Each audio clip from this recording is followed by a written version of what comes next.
All right. The auto intro worked on all platforms. I mean, you take the small victories in life.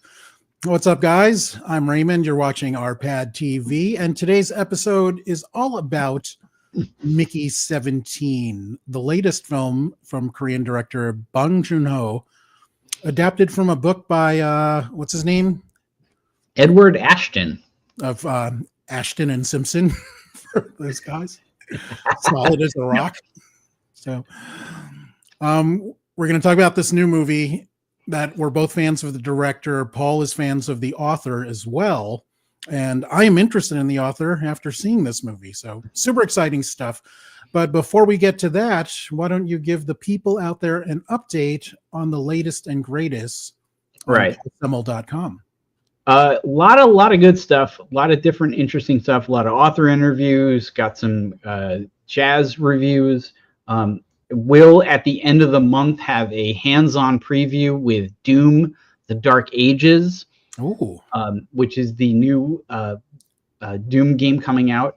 I'm not allowed to say how good or bad it is, but I can say that it is, as people have seen from the trailers, a little different from previous games, but also very much the same. And so I do have props because I always do. One of the interviews I got running next week is with author Andrew Luddington about his novel Splinter Effect. Okay. And the idea of this one is it's about a guy who is a time traveler who works for the Smithsonian. Huh. And what he does is they send him back to the last time anybody saw an important historical artifact. And before it gets destroyed, he basically grabs it and leaves. So, like, if the Ark of the Covenant had been destroyed in the siege of Thermopylae, they would send him back to that and grab the Ark and then think. But of course, there wouldn't be a story if everything went well and things go horribly, horribly awry. And then the other thing is an interview that is rather relevant to this conversation. This has been up for about a week now. The new Edward Ashton book, his novel, The Fourth Consort, which if you've read any of his novels, you know that he writes very sort of situationally humorous science fiction novels. This one involving space snails. I won't spoil anything. You have to go read the interview. But that and lots of other stuff on paulsemel.com. Yes, you can find a direct link to Paul's website on the Facebook and YouTube descriptions. We had a few people just popped in, so if you're just joining us now, the author of the book that Paul just showed, can you flash that again? Oh, sure. He also wrote the book Mickey 7, which is what Mickey 17 is based on. So that is Edward Ashford and Simpson. We'll call him for the rest of his life, whether he likes it or not. So Mickey 17, it's part sci-fi, part dark comedy, part satire. It's kind of hard to describe.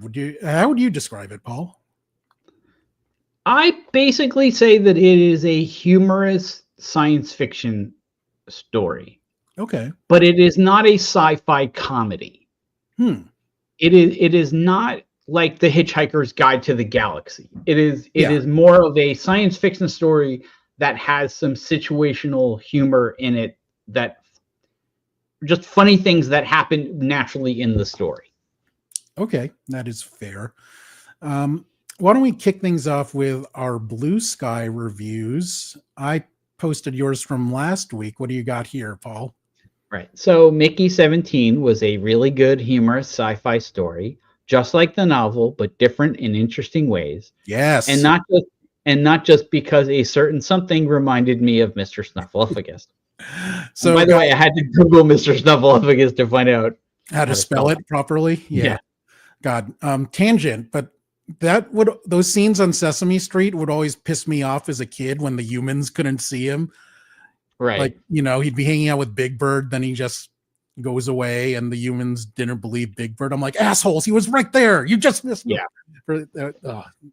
Yeah. Really well, they eventually changed that because they were worried about, like, when the whole stranger danger thing became a big deal, they were all worried that, like, a kid was going to be like, oh, I can't tell my mom about this because they'll never believe me the way adults never believe Big Bird about Mr. Snuffleupagus. Right.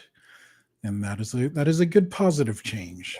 So for my Blue Sky review, I really enjoyed Mickey 17, which wasn't surprising since I'm a fan of Bong Joon-ho and Cedric Diggory, or Robert Pattinson, as some of you might know him. It's more thoughtful and human than most modern sci-fi. I need a creeper plush now. So it's funny. I was looking for a creeper plush because I really wanted to buy one. And I couldn't find an official one, but I saw like all these Etsy ones and knockoffs and stuff. So yeah, I really hope there's an official one because they're cute and terrifying, which is an interesting combination. So I wanted to talk about your background first because you've covered Edward Ashton a few times. Right. Explain your fandom and your relationship with the author, please. Right. So I didn't get to interview him for Mickey 7. Which was 2022, if I'm not mistaken. Yeah. Okay. But I did. So the first time I got to interview him, though, was for the sequel he wrote, which he wrote in response to Mickey 7 getting picked up for a movie. Right. Which is a book called Antimatter Blues. Right. And then got to interview him again for his next book, which was unrelated, called Mal Goes to War. And then obviously, as I showed you, The Fourth Consort. All three of which, again, have that sort of mix of humor and science fiction. And I've also, of course, read all four of them. They're really, really good. I really like his stuff. I like that kind of mix of situational humor and science fiction. His science fiction is very clever and inventive, and then the humor is very natural. And if you've read anything by John Scalzi, is another author who I don't necessarily know he's like an influence, but the two of them are very similar in their approaches to humor and science fiction. Scalzi can be a little sillier at times, depending on what he's writing. And then he can also be a little more serious at times. And Ashton is sort of in the middle there.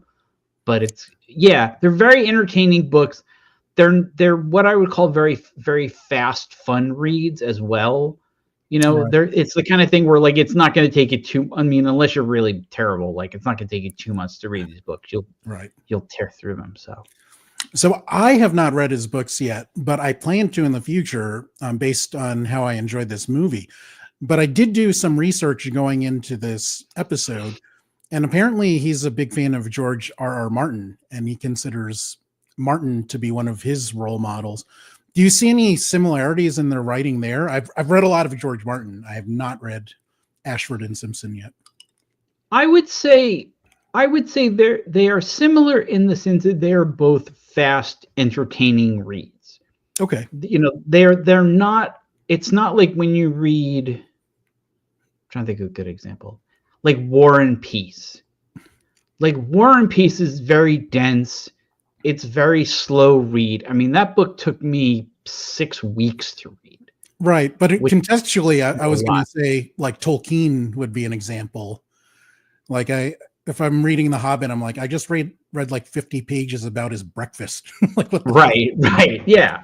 That's a good analogy too. Like there's just some people that can.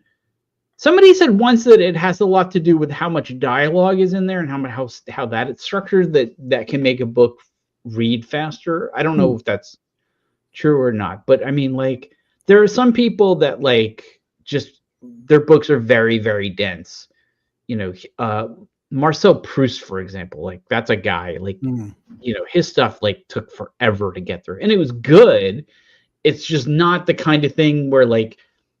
You know, you sit down, you're like, okay, I'm going to read for an hour. And then you look and you've torn through like 60 pages and you're like, oh crap. Right. Like, and you want to keep going.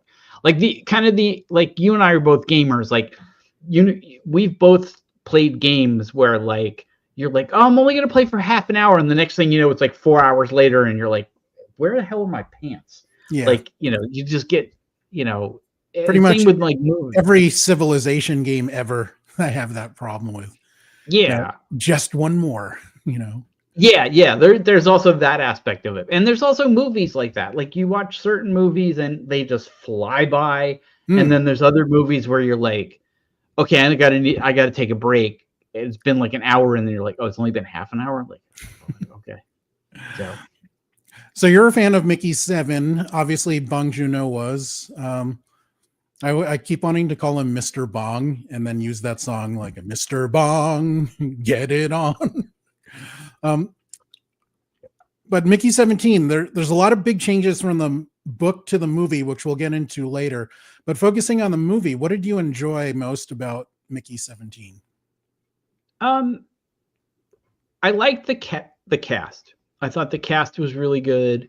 We'll get into that a little bit more later. Yeah. I also liked the tone, the mix of science fiction and situational humor. One of my things that I was concerned about going in was that either they were going to turn it into a sci-fi comedy or it was not going to be funny at all.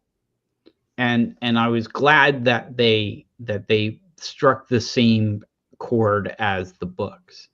I also, though, liked how a lot of the things that I think influenced the movie were different than the book, in the sense that, right, like Terry Gilliam, there were times that reminded me of Terry Gilliam, especially like his science fiction stuff, like 12 Monkeys in Brazil. And then there were also a couple little things that reminded me of Douglas Adams. And there's nothing in the book that's really Douglas Adams-y, but there was like just a couple things in the movie that like struck me as very Douglas Adams-y, that like, but they fit, and I like that as well. One of the big ones was Toni Collette's weird obsession with sauce and weird kind of thing about, like, you know, sauce is like kind of just thinking of sauce as this thing that, like, this almost snobbish thing, like, right. That to me was very Douglas Adams, and also very Terry Gilliam in a good way. But the way you're talking about it, it's also very Bong Joon-ho, because classism is a big thing in his works. So sauce being like the rich person thing, that makes sense for was it Ilfa? Is that how you pronounce her character's name? It's some Norse name.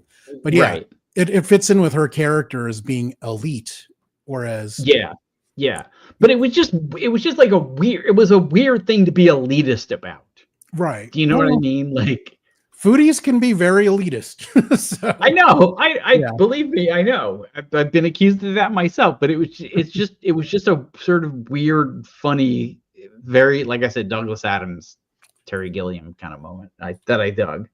Interesting. I dig it. So for me, what I like most about this movie, and I was going into it as a Bong Joon-ho fan, particularly of Parasite, which absolutely loved. I also liked Okja, but more than most people did. Some people thought it was a little too weird. Snowpiercer, I thought it was good, but so a lot of my friends liked it more than I did. I thought it was a little derivative there. But what I liked is that it is a humorous sci-fi, and you can, like you said, and you can enjoy it that way. But I'm a big fan of satire, so I really enjoyed his commentary on I'll call them the 4 C's: capitalism, corruption, colonization, and classism. And a lot of these are reoccurring themes in his work. So it was cool to see that implemented into his adaptation of Mickey 7, which you'll correct me later if I'm wrong, but a lot of the broad strokes are the same, but he also made some pretty big changes in turning it into a movie. So I am excited about that. Johan also liked Okja, or as I call it, Spider Pig, the movie. So, Mickey 17 made me think more of Star Trek Troopers. Yes, with our good friend Casper Van Dien. So, were there any aspects, Paul, of the movie, and I'm curious to see how you feel about this as a fan of the book, that disappointed you about Mickey 17? I didn't see the point of that weird little dream sequence at the end. At the very, very end. Yeah, Like, I was like, I know what you it mean. seemed kind of unnecessary. Hmm. I also thought it was a little weird that Ruffalo went on this whole thing that made it seem like the colony was going to be this white ethno state. But there were a whole bunch of black people there and a woman who was openly bisexual. Right. So I'm not really sure, like, who was going to get left out? Like, who was, like, part of the pure, like I wasn't sure, like, okay, who's getting left out in this scenario, like, in this you know what I mean? Like they kept talking about purity, and I'm like, okay, well, who are you talking about? Like, right. You know, like, because it's not like there were other, like, sentient aliens and, like, they were like, oh, we're not gonna let the Jupiter people come live with it. You know what I mean? Like I really didn't know, because he very much made it sound like it was a white ethno state. And then they never really did anything, but there were people there that contradicted that, and I was like, okay, so, like, is Pattinson's girlfriend going to be left out? Like, because he seems to like her, like, you know. But it wasn't like that in the book. No, a lot of the stuff with Mark, a lot of the big changes have to do with Ruffalo's character, and his wife wasn't even in the book. So that's so we'll get to that later as well. So now I could be very wrong about this, but the part that I wanted to see more of was consequence, and I might be understanding this wrong, but from what I understand in Mickey 7, every time he died, it was much more consequential for the colony. Whereas in Mickey 17, it's like, oh, he died again. Next. So there weren't any consequences when one of the Mickeys died in the movie. Yeah, I don't remember, like, there's a running gag in the movie where people are like, what's it like when you die? And I remember that being in the book. I mean, one of the things about the book versus the movie is if you filmed the book, you know, point for point, it would be like a 6-hour movie. Yeah. You know, so you have to condense it. So there's things that, like, they left in that seemed much more prominent in the movie than they were in the book by virtue of the amount of time you have to spray on it.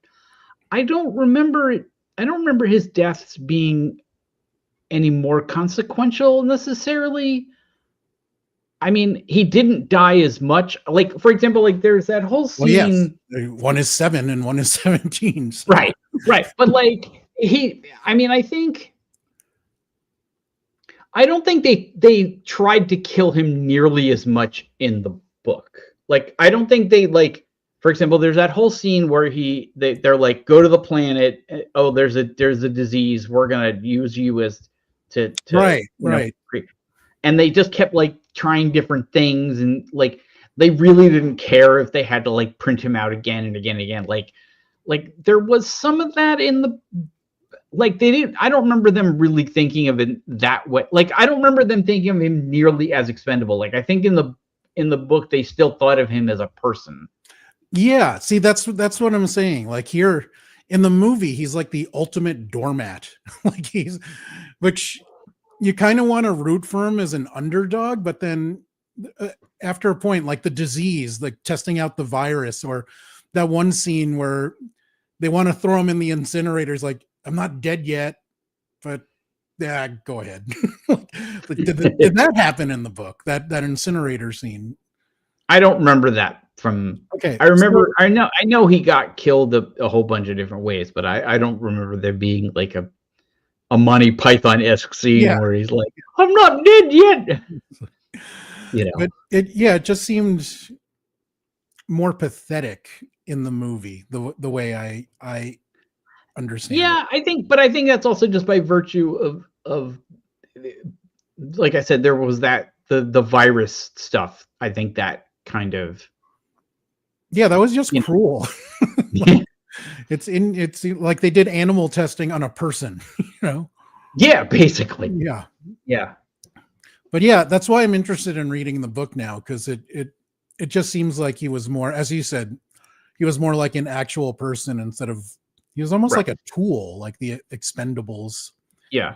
No, I'm thinking about those shitty Expendables. One thing that I will say that I hope is helpful to you and anybody watching this is, I don't think the movie and the book are different, in the sense that if you like the movie, you will like the book. If you like the book, you will probably like the movie, and vice versa. And if you hated the movie, you're not gonna like the book anymore. But they're not redundant. Okay. Like, it's kind of like a different I've been trying to think of like an analogy to this, and of like two things that are like two versions of the same thing, but they're kind of, I mean, there's Space Virus Mickey, just for everyone. Yeah. Like it's almost kind of like if you go to like a really good hamburger place and have a good burger, you can then go to a totally different burger place and get a totally different burger, and it's just as good, but it's also different. And you're like, okay, sometimes you want to go to place A and sometimes you want to go to place B. Yeah. Like, it's not radically, it's not like the core components are the same, but but there's differences between the counter and in and out. Yeah. It's not like watching David Lynch's version of Dune and then the new version of Dune, which, I mean, you know what I mean? Like, where they're just radically different. Yeah. We should make a point to do more hamburger analogies going forward. I like where this is going. Yeah. This should be. But the only thing I would say is for somebody who either just saw the movie and is like, I'm going to read the book, I would probably wait a couple weeks. I would let like the movie kind of fall out of your head just a little, just enough. Like, you don't have to wait like a year or anything like that, but like just a little bit. Because I do think if you walked out of the theater, walked right into Barnes and Noble, bought the book, and went home and started reading it, you'd be like, oh. Right. So here's an interesting question. What Johan says, what I didn't understand is why that if they constantly back up Mickey, then 17 and 18 shouldn't have been so different. That is a fair point, but also like when you keep reprinting something different. Yeah. And it's also something different in the movie, by the way.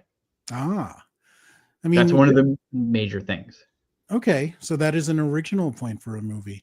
I mean, the way I saw it is that this printing, like if you have a shitty inkjet printer, sometimes more colors will be more pronounced on some prints than others. So I interpreted it as different aspects of Mickey's personality got emphasized depending on how the printer worked that day. I don't know. Yeah. How did you see it? I think. Great question. Remembering, that is a good question. If I'm remembering correctly, I think the technology was more advanced in the book than it was in the movie. Like, they made it seem in the movie like this was like a relatively new thing. Yeah. And remember in the book, I think that it had already been like, it wasn't version 1.0, like they had gone through a couple of iterations. So I think the technology may have been a little more advanced. Not a lot more advanced, but just like enough where they would have worked out that as a kink. Because like, that's the thing, like Mickey 18, you could say he was like a flawed, you could say that, well, they both seemed like flawed versions of Mickey, but Mickey 17 seemed much more like the base model than 18 did. Another thing that I don't know if it was like this in the books, but some of the lab techs in the cloning department were just negligent. Like that one guy was like snacking while he was coming out of the DNA printer. Yeah, I don't remember that from the books, but that works. That's a gag that works much better visually than. Yeah, but it could also explain the human error in the cloning process. Right. That could explain. Well, there was that running gag that every time he was coming out of it, he would get kind of stuck. And yes, so I think maybe that, like I said, it's an earlier model, so maybe the little things got screwed. Yeah, maybe the firmware needed to be updated. I don't really know. So Robert Pattinson is the biggest Western star that Bong Joon-ho has worked with. People know him mostly from Twilight.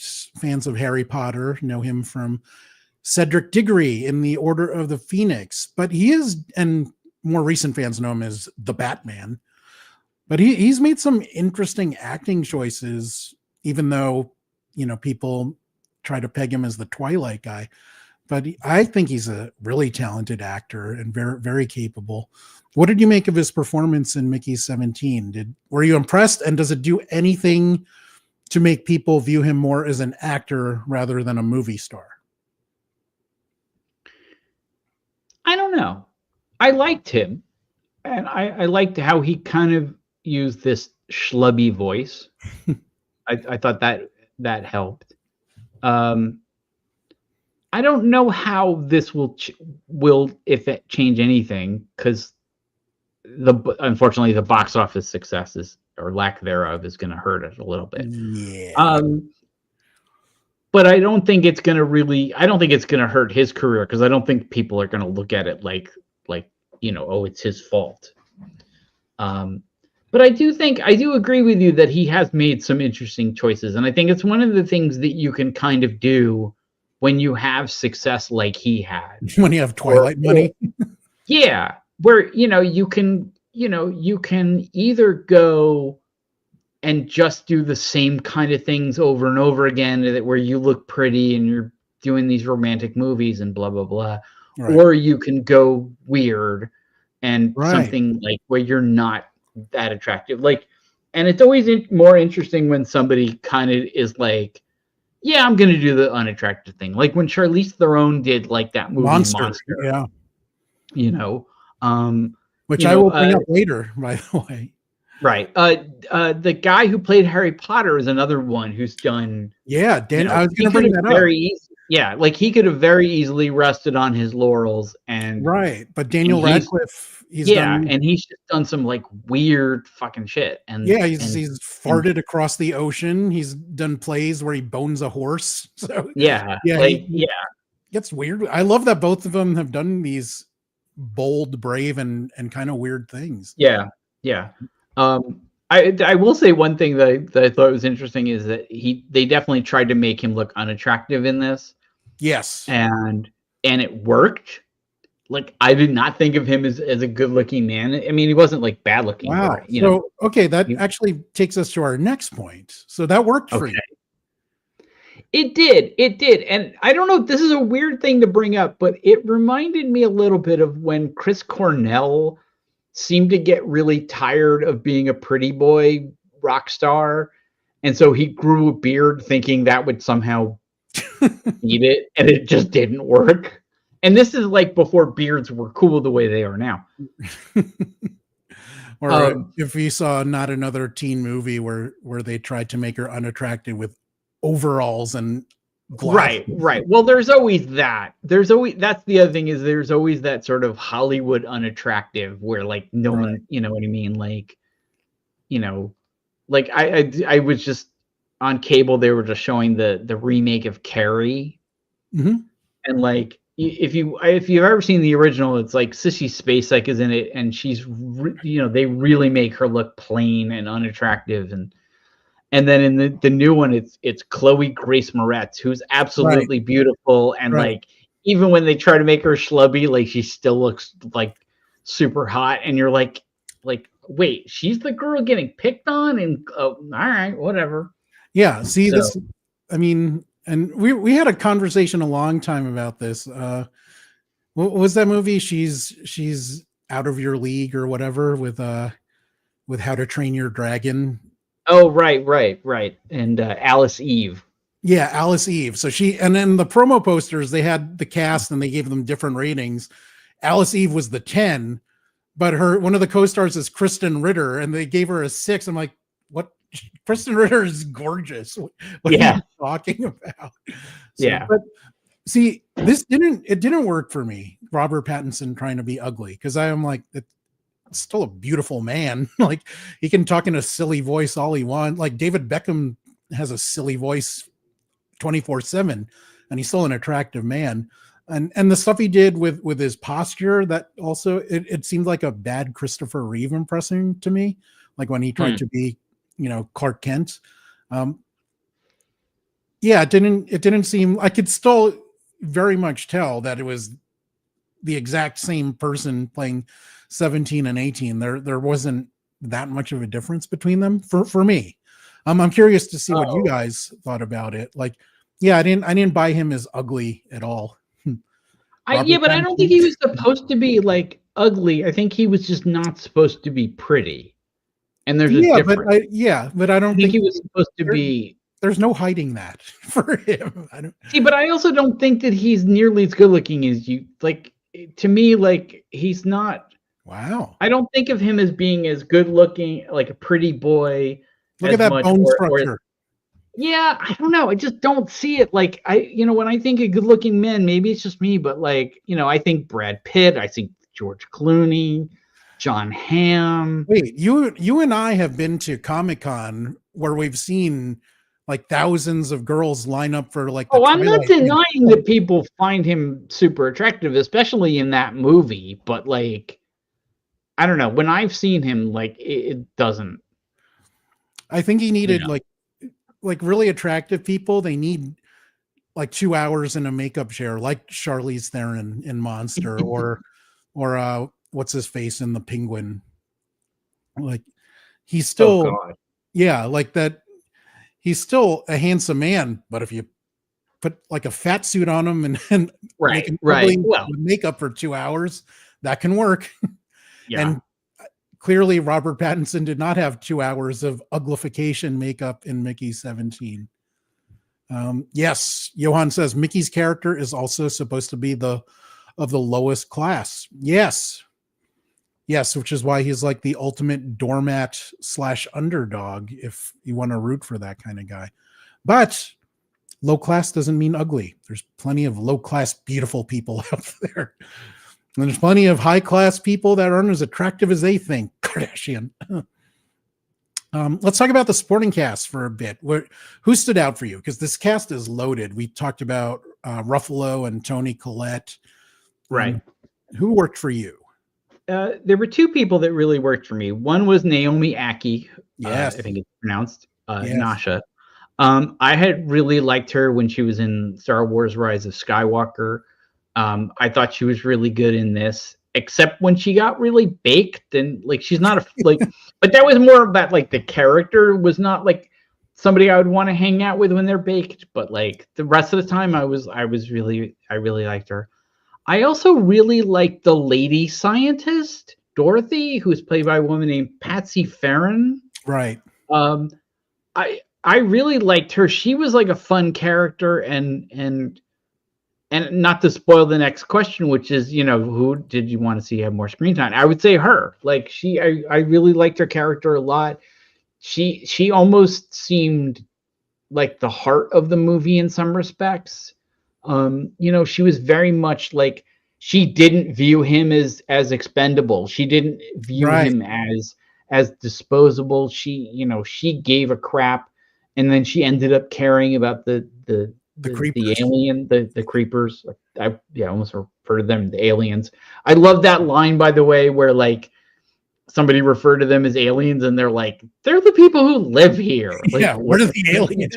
We're the fucking aliens. Like, which is a funny thing. So those are the two that struck. I mean, I like Ruffalo, but Ruffalo was always good. I like Toni Collette. Collette is always good, but these two were the ones that good God, that's a terrible shot. But yeah. But her character is wacky and kind of batshit. But I love Toni Collette. I'm such a big fan of hers for a long time now. So I will give her flowers for almost anything she does. And I will attempt to watch almost anything she does, including this.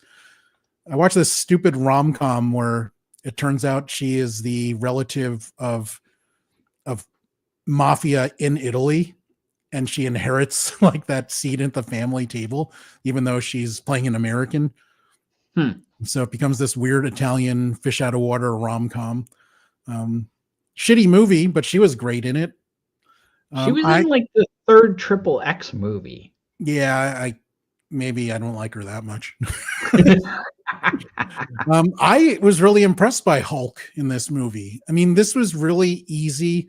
This could have easily have been like a heavy-handed Donald Trump critique, but he gave it enough nuance and twist to make it his own weird and gross character. But yeah. But yeah, he's absolutely horrible. And I don't know. I guess he does play that kind of character sometimes, like in what's that movie where he's dating boning Emma Stone the whole time. He's kind of vile in that. Oh, I know what you're talking. Yeah. I didn't see that movie yet, so I know what you're really good movie, especially if you like naked Emma Stone. But yeah, he plays likable characters for the most part. But yeah, I was impressed by how vile he was in this. Johan, I just saw your question, and that fits into something we're going to talk about soon. So I will bring that up again. But yeah, Paul, you started saying that you wanted to see more of Dorothy, and you wish you had more of a role. What would you better do? Like, I don't know. I think it just maybe had her be the head scientist, but I don't know. I don't really like. That's the thing. Like after I said that, I was like, well, what would I actually have her do? Yeah. No, I don't know. I just she just came across as like a really like a very likable, smart, and heartfelt character. Although her look made me very much think of like the scientists in 12 Monkeys. Like she was one of the things that made me think of Terry Gilliam. Like she actually reminded me of this woman in a PlayStation PR that we used to work with. I'll tell you who later, but I'm sure you'll figure it out eventually. But the guy I feel similarly about the actor that I wanted to see more of, and that I think I wanted to see more of him, but I'm not sure what I'd have him do, is Steven Yeun, who I just love this guy. He's in my head a lot because Invincible just ended. Right. Big fan of him in Beef as well. A lot of people know him from Walking Dead, but he's one of the few Asian American actors that white women lust over. So he's my hero for that. And even though many people mispronounce his name, he says his name is Yeun, and it's his name, so I'll believe him. I think you should know. So, guys, before we get to our next topic, which is a very monstrous topic, I wanted to bring up Proton VPN. Proton VPN is a great way to protect your data, protect your identity when you're online. You can use it on your desktop. You can use it on your mobile phones, your tablets. It is a virtual private network based in Switzerland, and they do a fantastic job of safeguarding your privacy, also allowing you to use your streaming services to spoof that you're in another country, unlocking more content. It's backed by Swiss privacy laws, and these guys are awesome at cheese, chocolate, and yodeling. I think that's, do they make Ricola? I forgot. But yeah, let's say they make Ricola. And I use Proton VPN myself as well as Proton Mail. So this isn't like when you're watching your favorite comedian's podcast and he's talking shit about, some mattress that he's never used in his entire life, or trying to get you use a mental health service that treats mental health providers like they were Uber drivers. I actually use Proton products in a paid version of both products, and I enjoy them. If you want to get Proton VPN, you can get up to 64% off using the link. Go get proton.me/sh10j. That's go.getproton.me/sh10j. There are also direct links in the descriptions of the Facebook and YouTube descriptions. Now, Paul, let's talk about the creepy crawlers in this movie. The creepers, which I love the design of this thing. They reminded you of Mr. Snuffleupagus. What did you think of their design? I like them. One of the things that I thought it was especially cool when you saw the face of the mom, Right. and it I couldn't looked get a like good shot. basically like fingers, like Mhm. these big fingers, like just covered the whole front. I also really liked, and this is kind of a weird thing. The babies acted like puppies. Right. They act like they were awkward and they would fall all over each other. And that was the thing that made them like really adorable, especially at that age, is just how they would just be flopping all over the place and they were uncoordinated, just like puppies and kittens and other cute baby animals. I keep waiting for somebody to compare these guys to Modang, the Moo, hippie moo pygmy dang. Mudang, yeah. Yes. I thought for sure we were gonna see a lot of like Hmm. somebody was gonna go through like footage from the movie and replace all the creepers with that little guy. So Um, for people out there, moo dang is that pig in Thailand. Moo means pig. He's a hippo, but moo means pig, and dang means red. So that is why he has that name. yeah, Um, I love the design of these creatures because in some ways, like you were saying, the kid creepers, they are completely adorable, and they made a doll after them, these little creeper plushies, which I need one of these so badly. But as I mentioned earlier, I thought they were cute but also terrifying yeah, because their design also reminded me of tardigrades, which are microscopic creatures that these things are as close to immortal as you can get. They can survive in the vacuum of space, but they're microscopic, so they won't kill you. So having giant right. tardigrades, the thought of that absolutely terrifies me. Like I could not imagine anything creepier than a giant tardigrade, a monster that can survive in space. Yeah.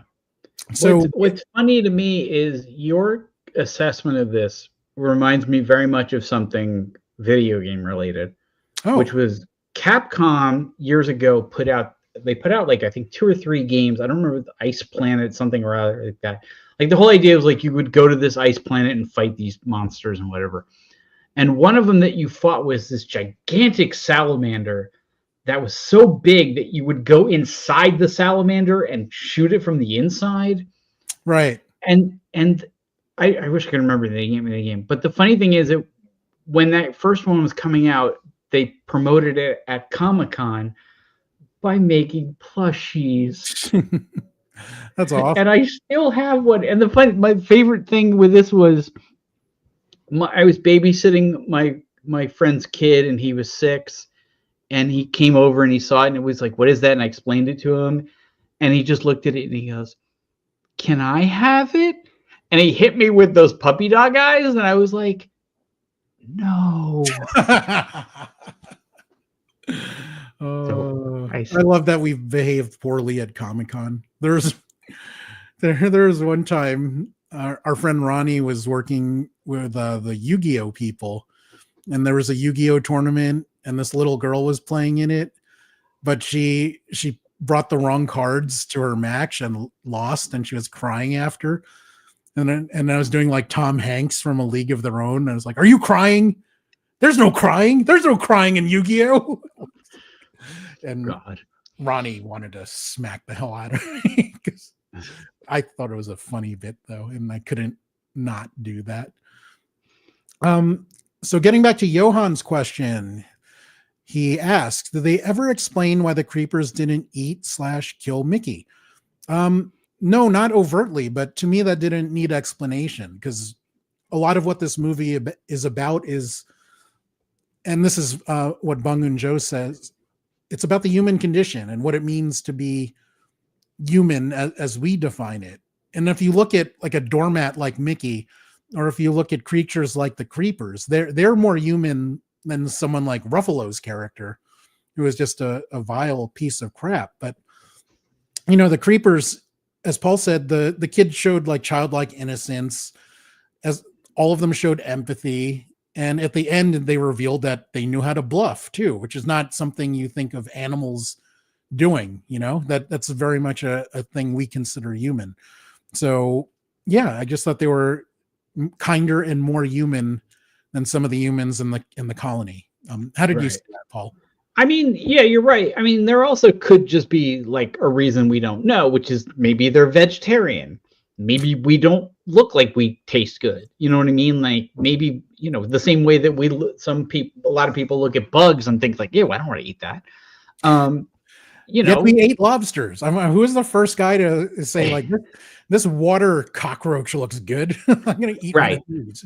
Yeah. I mean, you never know. I mean, you're on an ice planet.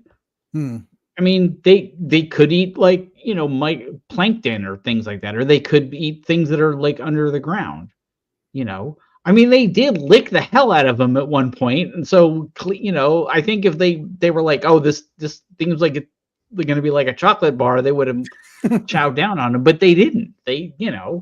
So, I mean, maybe there's a bigger reason for it, or maybe it's just, I don't know. Maybe we taste like shit. No, I mean, I've been told we take like chicken, but like, if he tasted bad, they just would have left him alone, but they made it a point to get him back to his ship. So true.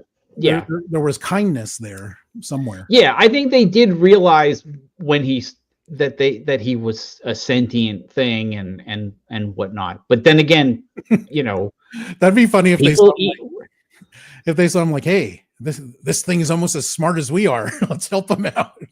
Yeah. Yeah.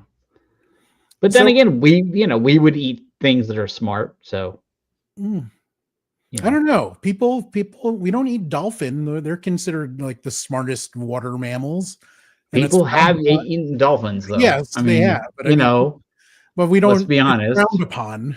Like, we don't think of it.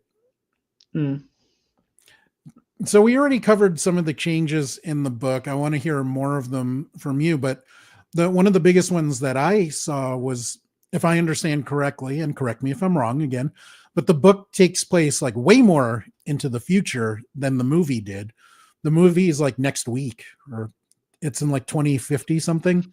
Yeah. And I remember like when that came up on screen, I don't know that they exactly say when the book happens. Like, I don't think I don't remember it being defined like that, but it might be, and I'm just not remembering. But I do remember when like they put up what year it was, I was like, that seems way too soon for this technology. Yeah. But that could answer that question we were having earlier about like, why are there the different personalities? And like, like I said, maybe in 100 years after the movie, like you don't have that glitch. Are you sure the technology is far off? We just used a woolly mammoth DNA to create a woolly mouse.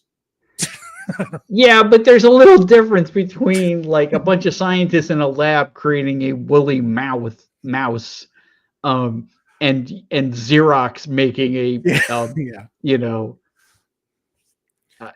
I mean, person printer. Yeah. Yeah. Yeah. It could be. There was one joke. I think it was one of the late night hosts. They're like, now the real challenge is getting this mouse to mate with an elephant. Yeah. I don't remember who said that either. Was that Jon Stewart? Was that him? It might have been. It might have been Jon Stewart. Yeah. That sounds like a good Jon Stewart joke.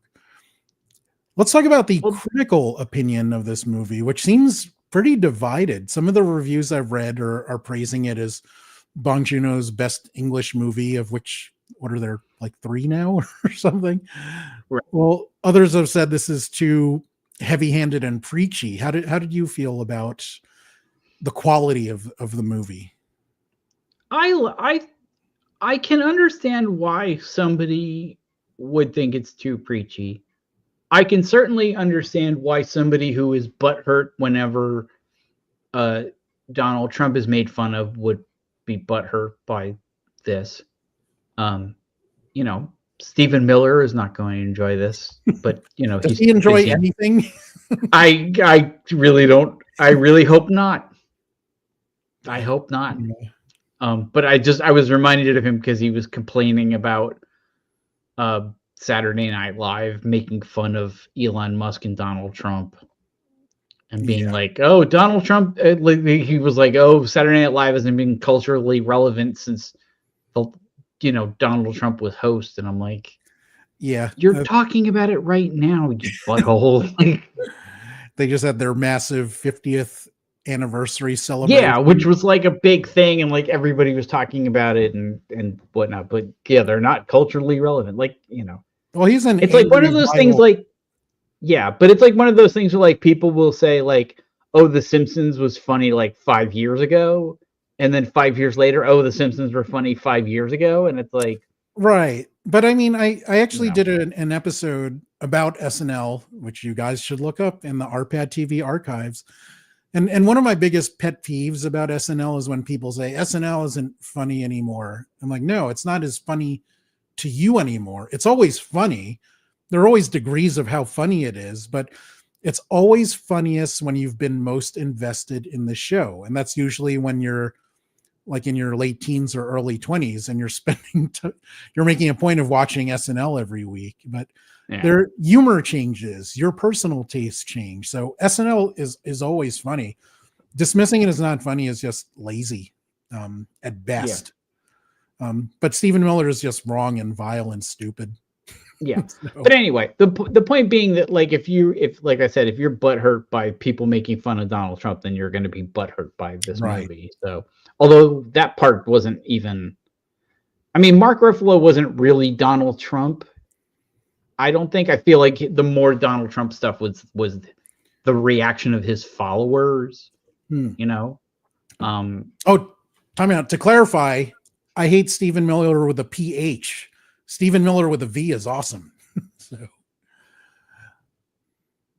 Steve Miller Band. Oh, okay. It took me a second. I was like, "What, Steve Miller?" Oh, right. The Joker. Come on. Okay, I'm sorry. Just forgot about mental glitch for a second. So, keep on rocking him, baby. Yeah. But yeah, so the critical response is all over the place. The box office reaction is not. In all likelihood, this movie will lose money. Why do you think people aren't going to see Mickey 17? I don't think it has as much to do with the movie itself as it has to do with the fact that this movie will be on a streaming service in 3 months. That, I mean, even I was kind of like, do I really want to spend whatever it is, to go see this movie, right, when I can just watch it on a streaming service, right? Because let's be honest, like movie tickets, like even if you get them at a discount, it's still like $10, and there's parking, and if you have snacks or you get food beforehand, it's really expensive. It's really expensive, and so the next thing you know, you've spent $60 or $100 if you bring other people, right, to see a movie.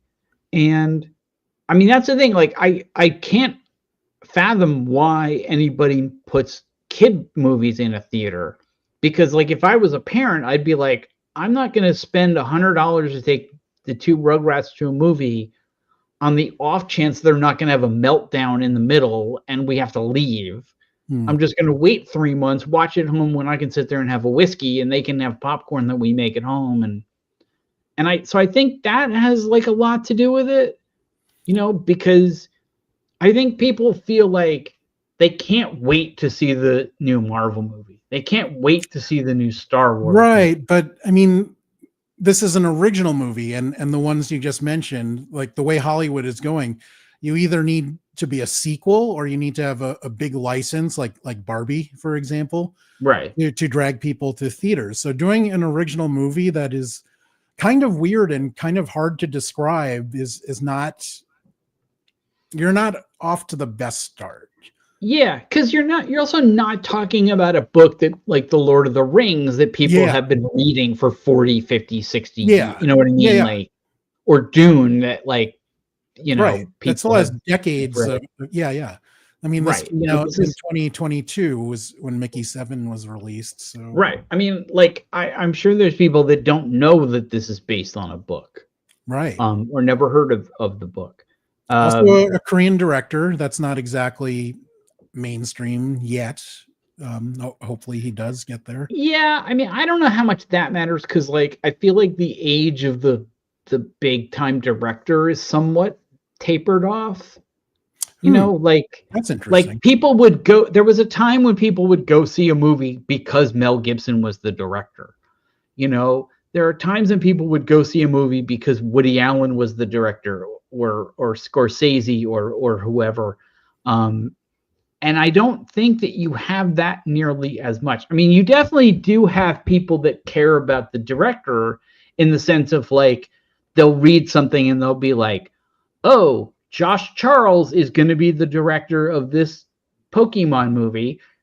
I really like him doing the Yu-Gi-Oh movie, so that'll be good. But I don't necessarily know that anyone's going to see a Josh Charles movie or whoever. I just made that up. But, like, do you know what I mean? Right. Carlos says, what are books? Those are the things you forbid your sons from reading, which is unfortunate.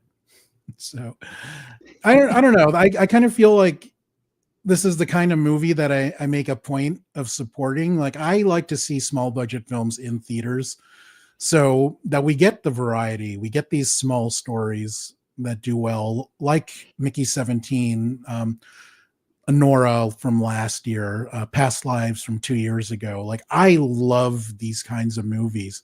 You will always get the sequels and the big franchises, and like the Jurassic Parks, the Mission Impossibles. But these are the kinds of movies that need our support, and I don't think people feel that way anymore. Partially No. because of streaming and the convenience that streaming has. But we really need to support these kinds of movies, and I hope that people do. I don't think they Well, will. to me, the irony of sort of the whole, like, oh, I can just wait for it to be on streaming is, like, half the time it comes to a streaming service that I don't have. Like, I really wanted to see the movie Nope. It's never been on a streaming service that I subscribe to, or occasionally subscribe to. Same. There's another movie that was made by the guy that made Rogue One, this science fiction movie with, like, a kid and it was like an alien. I mean, an AI, and I don't remember the name of it, but, like, again, never been able to see it because it's not on a streaming service. In fact, the only time I ever came close to seeing it was on an airplane, and I'm like, I'm not watching it on a tiny fucking screen. That's a waste. So that's kind of the flip side of waiting, is, like, you're like, oh, am I ever gonna get to see it? There's a specific tangent again. There's a specific class of movie that I love watching on airplanes. Like, on my last trip to Hawaii, I saw this movie with Bobby Lee and the guy from Jackass about a bunch of alcoholics that play softball together. And I'm like, this is the perfect airplane movie. Like, I might see it in theaters to support Bobby because he's done so much for Asian Americans in entertainment that are lazy and childless. So he's also my hero.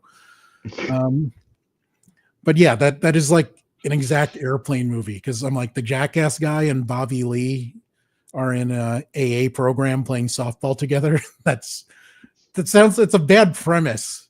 And it's the same guy from Jackass that did the movie about the Special Olympics and pretending to be Johnny Knoxville. That's the guy. Oh, yeah. And that was the first movie I saw Katherine Hagel in. Johan says, I thoroughly enjoy the movie theater experience, being able to be immersed visually and through the audio. Unless you have a great surround sound at home, you can't recreate the experience.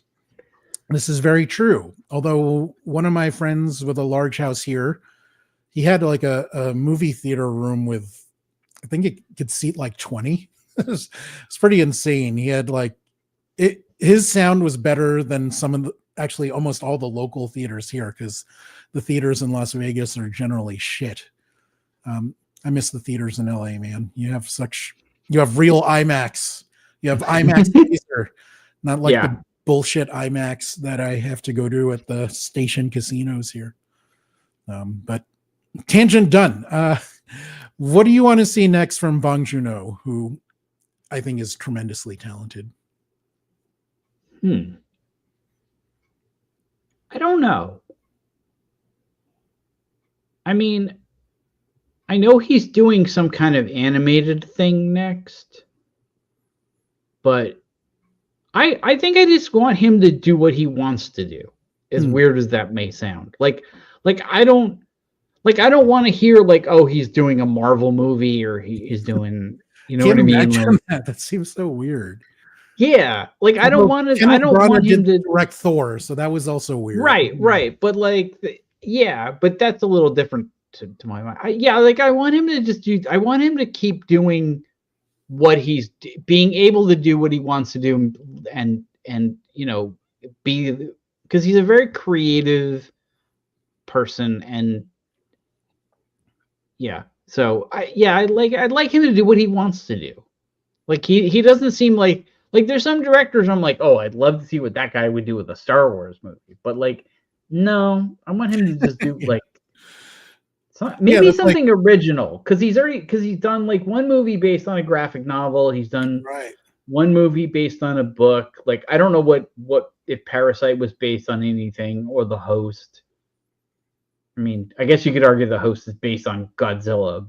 That's all giant monsters are, but like, I don't know. See, he's married to a screenwriter. Why don't they come up with something?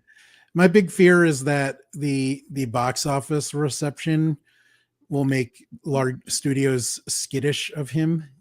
And I really hope he gets the chance to do a big budget thing again. Because I really liked Mickey 17. I thought it's a really good movie. And for directors like this, there are certain guys that, like Quentin Tarantino and Robert Rodriguez, I prefer when they have no money. I think they're better and more creative. I'm sure they enjoy having a larger budget to work with, but to this day, Reservoir Dogs is my favorite Tarantino movie, because out of necessity, he had to be more creative because he didn't have much of a budget to work with.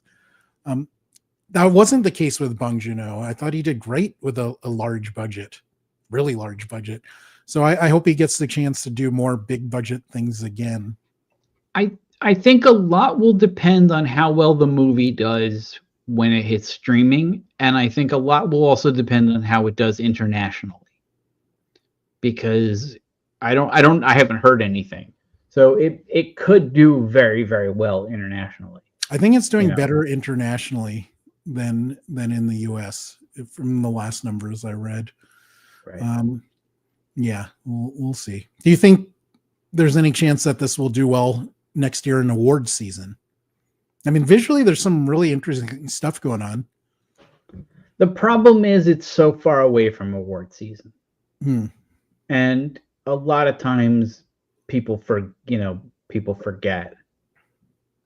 There's been sort of movies that have come out at this time of year that people were like, this should be on everyone's top 10 list at the end of the year. And by the end of the year, it's forgotten about because. Well, some people say Dune suffered from being so early last year. Right.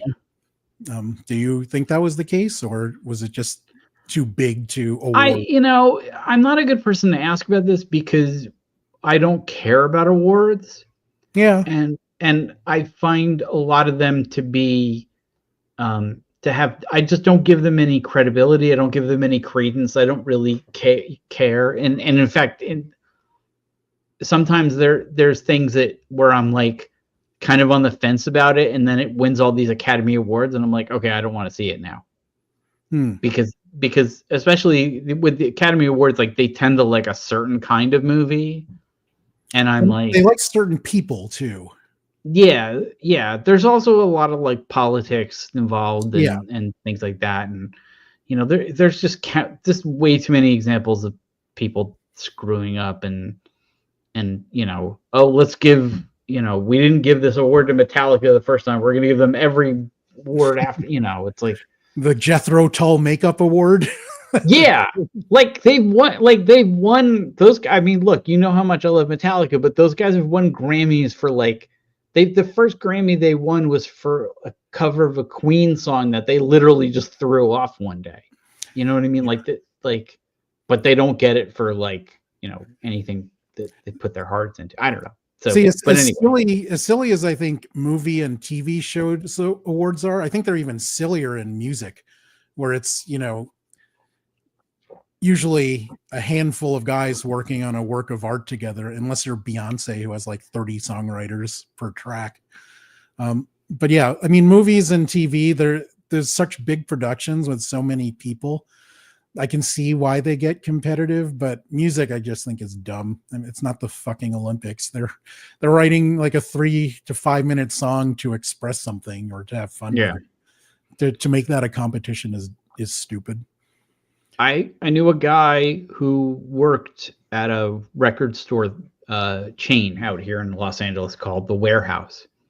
Yeah. And he said to me the same thing happened every year.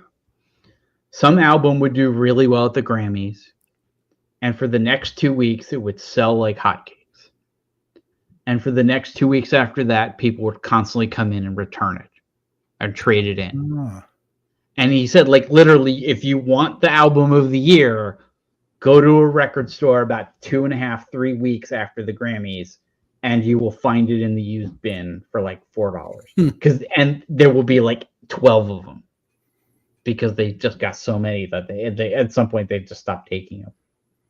And now there are no record stores anymore, or there are like 2 of them. No, there's still out. At least in LA, there's still a couple. Like there's Amoeba. There's a couple of vinyl specific ones. Right. There's vinyl. There's not like Sam Goody or is there Tower Records still exist? I don't know. Not in America. Apparently in Japan, yes. It was weird. Tower Records is always massive in Tokyo, and when I lived in San Francisco, there were all these indie pop bands that I was super into that would play in front of like at most 50 people a show. And these bands didn't sell much in America, but they would have like their own listening stations at the Tower Records in Tokyo. I'm like, whoa, that's so bizarre to me. But let's get out of here on this. What do you want to see next for Robert Pattinson? A good Batman movie. Well, I liked the Batman more than you did. Yeah. Also, although I did recently DVR it again from HBO because I'm like, let me give this another chance. So I may change my tune on that one. But he's another one. You know what? I just want him to do what he wants to do. He doesn't need to do, he should follow the Ben Affleck, Jane Silent Bob rule of like, you do one movie to make money and, one for them, one for me kind of thing. I don't know. And sometimes you do reindeer games, as Matt Damon said to him. Then I do not want him to do one for them, one for me. I just want him to do weird shit. But this is a happy medium, and this was a weird movie that was also big budget. Although, let's see. Ooh, this is a good one. All Things Must Pass is a great documentary on Tower Records. I think it's free on YouTube. Yes, great. I thought that was good, and it's made by somebody. And also, it was made by somebody like you would know too. Colin Hanks, I think, made that. Yeah, I will look it up. So. All Things Must Pass. It's a 2015 documentary. It was directed by Colin Hanks. Yeah. So weird. Wow. And there's a picture on the IMDb page of a very young Dave Grohl. I believe it. Forgot what he looked like. Every now and then I forget what he looks like without facial hair. And like, you were a goofy little kid, weren't you? Yeah. So overall, what is your recommendation for Mickey 17? Well, like I said, if you like the book, you will enjoy the movie. If you like humorous science fiction that is not jokey like The Hitchhiker's Guide, I think that you will like it as well. I think that if you like Trump, don't bother, but I don't really care what you do. And if you're looking for like a serious, hard science fiction story,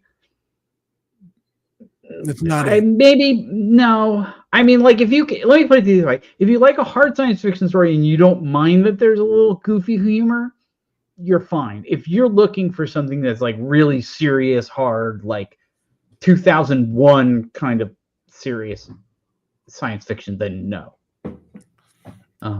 I would say go see it if you like things that are weird and thoughtful, and skip it if you don't, because it's a very particular movie, which is maybe why it didn't do so well in the box office. But guys, thank you for watching our review and discussion on Mickey 17. Please like, subscribe, and all that good stuff. Next week, Carlos Mack and I will be discussing season 3 of Invincible, which just wrapped up today. So loved the last few episodes of this show. It's really good. And they're really honoring the comics. So absolutely love it. And the week after, Paul will be back along with Carlos and me talking about Harley Quinn season 5. Is it 5 or 6? 5. Let's say 5. Yeah. But thanks for watching RPadTV. Check out Paul's site. It's in the comments in the video description. And there are also ways to support RPadTV if you check out the video descriptions on Facebook and YouTube. Hope you guys are doing well, and see you soon. Be good.